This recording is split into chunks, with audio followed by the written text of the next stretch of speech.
Mukama tagenda kuleka kufa. Nkusabidde Mukama akuwonye, nkusabidde Mukama akutaase, nkusabidde Mukama akuwe second chance. May you live a long life. May you be blessed in the name of Jesus. Banji bansabira kuddamu kufumbirwa ne bankwata nako ne bakola kyatabala bakiwakanya. Bible tetukiza divorce. So there is a lot of confusion. Kintu kyesaagala kulemerako nnyo kuba kijja kunzijja ku mulamwa ate era siri ku njala ya musajja. Oli mumuleka awase agende maaso ate mbeegayiridde tewabeera waabalimba nti nkabira musajja kudda sisobola kikola ekyo wakiri mbeera nzeka. Olowoozanga mu nsi eno nti Katonda bw'abeerako eddaala lyakutwalako nti buli omu akwagaliza. Tetuli bubi bambi era nabagamba seetaaga nagenda mu kooti lwa kintu kyonna siraba kye neetaagayo. Naye ensaba eyali andabyeko nga ndi muddugavu aleeta ekifaananyi kyange ku myaka gye bandabidde mu Kampala. Muwala wange yangulira na buno obukowekowe bwolaba bwentaddeko simanyi buvuddeko. Pastor Manjeri mweru nnyo wali ondabyeko nga ndi muddugavu. Obadde ki naawe oswala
Amina sebo.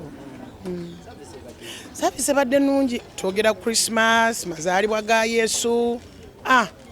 COVID myaka ebiri ng'eggwanga libonaabona abantu babonaabona naye tulabika nti tujja kukivunuka nakyo era tubeebaza okuba nti mufaayo ne mujja. Yes sebo.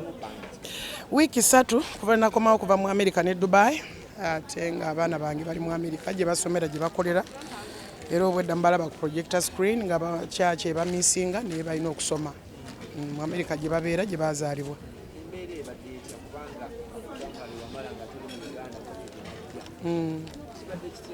No COVID nze teyansibira nnyo bweru wa ggwanga kubanga ne feeze yasooka nayitanga ne loole y'emmere nga ngaba Luweero na Kaseke Uganda yonna Mityana Buyikwe mu Kampala muno mu miriraano buli wamu. So yeah, COVID yasooka naliwo no mbaddewo the difference njira n'entambulamu. It's a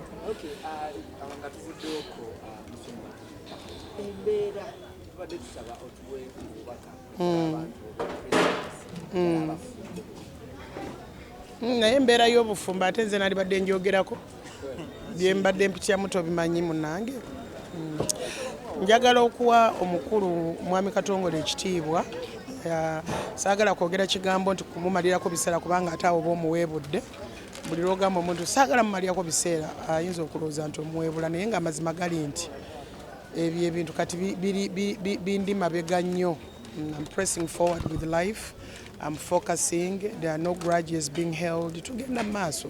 Kabeere gy'ali naffe tubeere gye tuli era Mukama atutwala mu maaso. Tuli balokole tusonyiwagana ate buli kintu bw'okireka ng'okireka. Abasumba babadde wano olwokutaano ab'e Kampala bangi n'ebweru w'e Kampala ababishopu doctors in theology abatume baki bangi bansabira kuddamu kufumbirwa ne bankwata nako ne bakola kyatabala bakiwakanya. Bible tetukiza divorce. So there is a lot of confusion. Kintu kyesaagala kulemerako nnyo kuba kijja kunzijja ku mulamwa ate era siri ku njala ya musajja. So tebalina kuneeraliikira ate kakati anaabeera atya yekka kisoboka.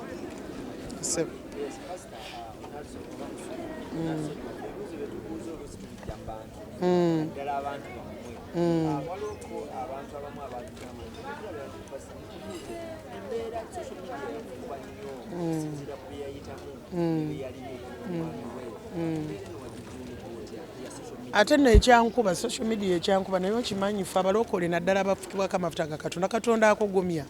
Tosobola kubeera nga omanyiddwa nga bwe tumanyiddwa banga bumanyiddwa ensi neetayogera ate era tojja kwekweka wansi mu ttaka abantu balina okwogera. abantu balina okwogera. I think baafuna we batandikira, ndowooza abaludde nga tebampulirako buvuyovuyo, kati kino ekyamaka bwe baafuna batandikira, naye ate mbasonyiwa yakubanga n'abamu aboogera obufumbo naye buba si bwangu obanga bwagaana obanga atawaana butawaanyi, kati n'omusaasira kuba tamanyi nkya kyeruleeta. So mwattu Mukama angumiza, olaba ndabika bubi singa nina stress singa situnula bulala oba kamera ye nenyonoona.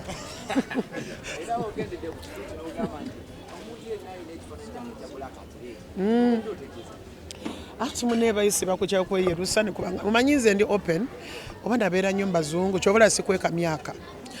Omuntu omu yangamba naga ne pasita abantu boogera myaka gyabwe nga nakiŋŋamba muntu bwakyaki abantu boogera myaka gyabwe toyogeranga myaka ate nga ndaba ndi mufumbo kiraba wemberedde omufumbo kati nga ŋŋamba lwaki mba nkweka emyaka sigamba nti noonya musajja ye kaakati emyaka gibeera mu ID poze egyeno babikyanga kati ID driver license bwevaayo bweti eyogera nti Irene Manjeri born 1970 May 28th.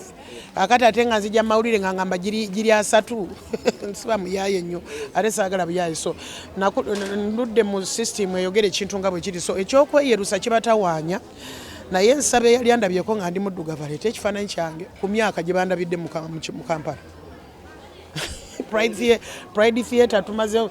Pride Theatre nno tubadde nga tubala 25 naye tugenza okwetegereza. Tubadde tubala myaka 15 naye tugenza okwetegereza nga tumaze mu kizimbe kino twajja wano mu 2005. So that is like 17 years or more. Eyali andabyeko nga ndi muddugavu yaba ayogera. Ate 17 njogedde mitono eyali andabyeko nga ndi muddugavu yaba aleeta ekifaananyi ekyo mpozi nga ajja kijinjirira mu kompyuta ng'ebyennaku zino. So simanyi we kibatawaanyiza. Omukazi okulabika obulungi kiweesa Katonda ekitiibwa. Nze ndi public figure, ndi pastor. Kakati mbeere nga mukyaki nga ntunula bubi kubanga abantu banagamba batya no omuntu obeera ne choice and I think I have the right to look good. Mpeesa amaka gange ekitiibwa, abaana bange, muwala wange yangulira na buno obukowekowe bwolaba bwentaddeko simanyi buvuddeko kwe buli bukyaliko ayima mu America naga nti mami omulongo your makeup is more fuller when you have your eyelashes on. Nabungulira nabusindi kuba nembusangayo nembuleeta. So you know I'm used to looking good and for those who don't understand it I'm so sorry. Era sigenda kukiriza muntu kungubya kutunula bulala. I've been anointed looking like this and I will continue to be anointed looking good. Okujjako nga kamera ye envuluze naye sijjukira lwe nali ngubye. So kirabika Katonda akkiririza mu kulabika obulungi ne tumwesa ekitiibwa. Kati we tunaaba tuba obujulizi abalokole tuyimira ne ku street. Nze golaba abantu ababulira enjiri ku street mbawe ekitiibwa kuba nange nabulyako enjiri ku street. Era bwe mbanga oba ndi mu jaamu nnyimiriza emmotoka bwe mbeera munaako emitwalo 2 akamyufu nkamuwa ne ngamba nywamu amazzi omutwalo genda onywemu amazzi olyemu n'ekyapati oli mu kubuulira njiri mbawe ekitiibwa. Okiraba katubuulira enjiri ne tugamba Mukama akola. Kati ng'ate mbeeranga wano nga nze nansibuse anti munnange nakyo tewali aganye nakyo naye nakyo tanyumira buli omu. Ensonga lwaki twetikka ebiviiri ku mutwe tubyetaaga. Mbona enviiri zange zino zange mbawa mboozi abanyumirwa eŋŋambo. Ab'eŋŋambo mbawa kyakunyumya na zino zange ndowooza. Ate ayogera nga ate naye atadde ku mutwe. So let's please twogere ebyamakulu tuzikole ebizimbe eggwanga lyetaaga ogenda mu maaso. Corona yayonoona ikonomi abantu bakaaba embeera naye n'olemera ku Pastor Manjeri mweru nnyo wali ondabyeko nga ndi muddugavu. Obadde ki naawe oswala teweesiba ku muntu bantu gwe respecting n'oyogera ate okimanyi nti bonnemerako gw'oswala omanyi lwaki oba oswala bagamba ekikogeza nnugu kati olaba nti gw'oswala kuba nze sikwogerako okiraba wangi boat cruise Dubai. Si promoter naye tuludde nga abantu baffe bagenda ebweru w'eggwanga. Waliwo lwe twateeka abayimbi ba wano ku nnyonyi. Twateeka abayimbi bano ku nnyonyi ya Kenya Airways. Abayimbi ddala nga bangi ne bagenda Nairobi. Ba Bishop in Nairobi ne batuwa respect ne baga kino tetukirabangako. You know, so I'm used to I like to see people happy. Omuntu omutima omubi kimuzibwa ali okolagana ne Irene Manjeri kuba nze sikiriza nti nze kanze n'okuvuga emmotoka ennungi biki limozini nebanga nga limozini semanya agipangisa oba agipangisa oba tagipangisa ate erinnya lya Manjeri likola ki ku number plate kugamba you know waliwo ebintu ebityetaagisa yogera amazima nti nawe limozini gy'oyagala mu kifo ekyokuvumirira omuntu nze nsiga amamotoka kati bwe mba nsiga amamotoka nsobola okulemererwa okugula limousine. Nsize Mercedes Benz Land Cruisers. Land Cruiser egula sente za boda.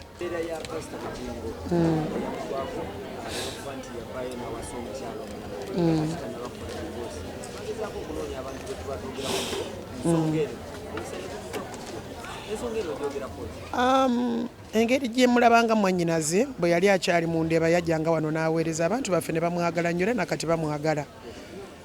Bwe musanga ku mukolo tubuuzaganya bulungi neegendereza obutatinkuula mbeera yaabwe. Buli story ebeera ne side endala kyobola nti nze ne ku byange navaayo engeri gye nali mu America ne bifuluma mu mawulire kati omukulu n'ayogera nansibako n'abaana batansanga nabo nze nina abaana 3 mu nsi abo ate ababiri bano bajja kugamba bajjanga si kyamagero kuba ewaffe tuzaala nnyo abalongo ate nga n'omukulu ewaabwe bazaala nnyo abalongo Emityana n'ewaffe Bugiri so abalongo bajjanga Katonda yabampadde naye nina abaana 3 omwana omu Isaiah n'abalongo okiraba kakati nali neebuuza nti ate baana ki kati singa nasirika busirisi ne soogera my side of the story nakati singa ndi kasasiro mu Kampala oba mu Uganda people need to hear the other side of the story. Ne bwegubeera musango then de basalawo naye tuyinza gamba nti twawulidde era bannange engeri gyala mukazi yayogeza manyifu abakazi abulizi b'enjiri bambi engeri gye tuyitira mu bizibu okutuuka we tutuuse oyogeza confidence okitegeera mwannyinaze. So the problem is a confident woman can easily be misunderstood. People misunderstand our confidence for arrogance. Ekigambo arrogance is the same translation for pride nga kino ekizimbe Pride Theatre.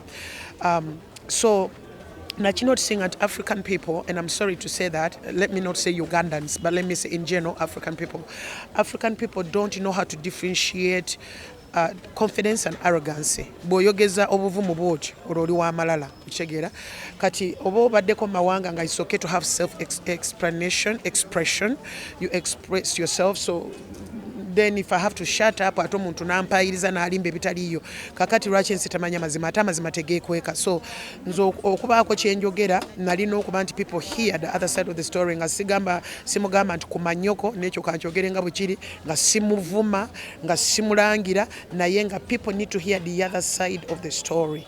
Okay, abantu ddala abandabyeko gyazaalibwa Emityana nga nziruka n'enkota z'amatooke nga bakiddala doyo mukazi ow'amalala ennyo asubira omusajja ebweru mwe mubimbuuza kubanga ngezaako bisiriikirira sina gwe nzisa mu maaso but people need to hear the other side of the story. Emboozi bw'enyuma nga babasalira enviiri abasajja baba shop oba kale woogenda n'olya yogurt oba kale ne mutulako mmotoka ne mugenda okulaba comedy show yonna gye mugirabira nga muli basajja 3 5 kati noba nti olina okubeera ku side ya musajja munno naye nga teweetegereza the other side of the story olw'okuba nti ono mukazi oli musajja munno. You are being unfair.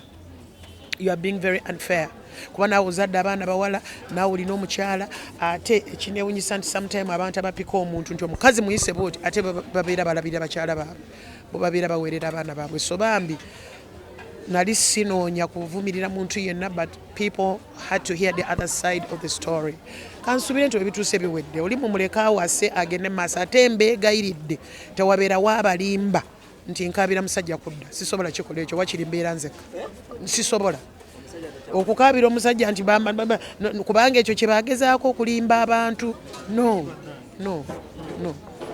kubanga yasigala ajja n'aweereza yasigala n'akola kinti ate omusajja ani gwe alekawo ani oba nze namulekawo tolaba nti nze mba nina omulekawo anti nze nasalawo butamulekawo kubanga tuli balokole bayibuli etugaana divorce kati nali nasalawo nti obufumbo obutuufu bayibuli etugaana divorce kati saamanya nti ate okukuba kwesiba ku muntu nze nali simanyi nti ate omuntu bw'okola obutuukirivu ate ofuuka kisekererwa kati nandigenze nenfuna omusajja nentandika okola obwenzi. I thought nali nkola Bible kyetugamba naye nga ekyokugamba nti kwesiba ku musajja no way no ekyo tekisoboka ekyo. Nali nkola Bible kyegamba Bible yetugaana divorce naye nga nali simanyi nti ate ekyo kitegeeza kwesiba kunzimbira nnyumba bakungulira motoka. I'm sorry no sisobola kikola ekyo and I respect him and I respect you. Okay, Christmas tuli mu biseera bya Christmas. Yesu azaalibwa asangawo embeera nga waliwo abatayagala azaalibwe. Tolowooza nga mu nsi eno nti Katonda bw'abeerako eddaala lyakutwalako nti buli omu akwagaliza. I think kyekyo ekikyatubonyaabonya ffenna. Ffe abazaaliddwako mu bwavu Katonda bw'akuwandako eddusu oveeyo sitaani asigala nga nti lwaki akusika akussa wansi. Kati Yesu azaliddwa mu kiraalo kyante. Kerode kabaka azuukuse nti siraba wano mwana gwe baga nti agenda okubeera kabaka. Kati ebintu by'obulamu success egira mu position.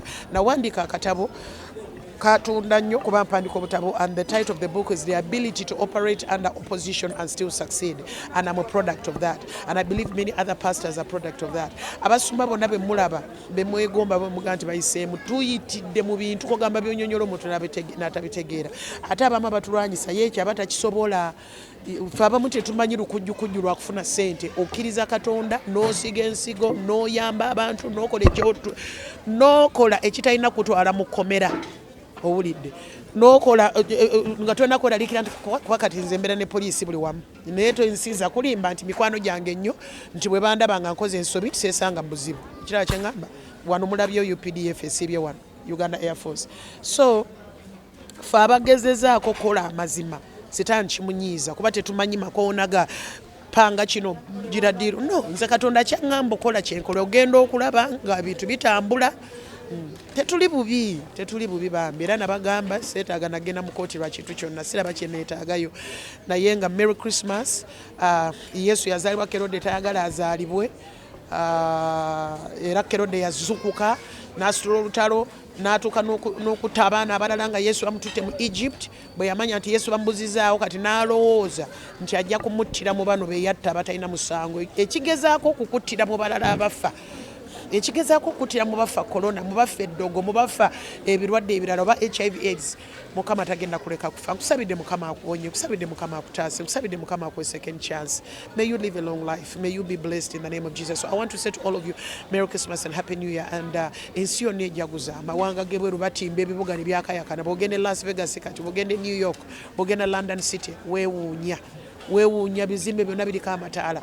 Olaba ne mawanga g'Ebuwalabu gewandiga nti Yesu eddiini yaabwe endala era nabo osanga malls zaabwe nga bataddeko Abu Dhabi, Qatar nga bataddeko nnyimba za Christmas. Merry Christmas. So Christmas mazaalibwa ga Yesu ate ga mugaso nnyo mu nsi yonna. Nti by the way twebaza Katonda n'amaddiini amalala gawa gassamu ekitiibwa Christmas ate nga nabo tubassamu ekitiibwa. Mwebale nnyo okundaba. Merry Christmas and Happy New Year. Pastor Irene Manjeri ndi bulungi, ndi musanyufu ate sibeerangako muddugavu. Banoonye ebifo okujjako nga bana abivulugavuluzi babiteeka mu ttosi. Okusanga ekifaananyi kya Manjeri nga muddugavu is gonna take you a long time. Katulabe anti nze mbagaye bagezeeko balaba. Bayinza okujinjirira ekyomulala ne bateeka tobimanye ebyennaku zino ebya Nasaloodi. Naye ng'ensi Photoshop naye Photoshop era ejja kumanyika nti Photoshop temumalirako biseera tukole ebitwala eggwanga mu maaso. Mutuleke tunyirire tetujja kuguba. Tuganye okuguba mu linnya lya Yesu Kristo. Abakyala abalabika obulungi mbassamu ekitiibwa. Bashiba kalungi babadde banoonya ne bamiliyana mbala n'abalala nga bampita ku birthday party bambi. N'abayimbi bakisekula banjagala baga pastor twagala kubeera mukwano gwoffe Bashiba kalungi ne ngamba wow agala kubeera mikwano gyange kuba balabika bulungi nange ndabika bulungi naye singa mbadde faaji ku bulungi bwa Shiba ne Amiri abandi badde banjagalako ki nganya okubeera faaji nange nsigale nga ndi mukwano gw'abaserebu ate nga nange ndi serebu.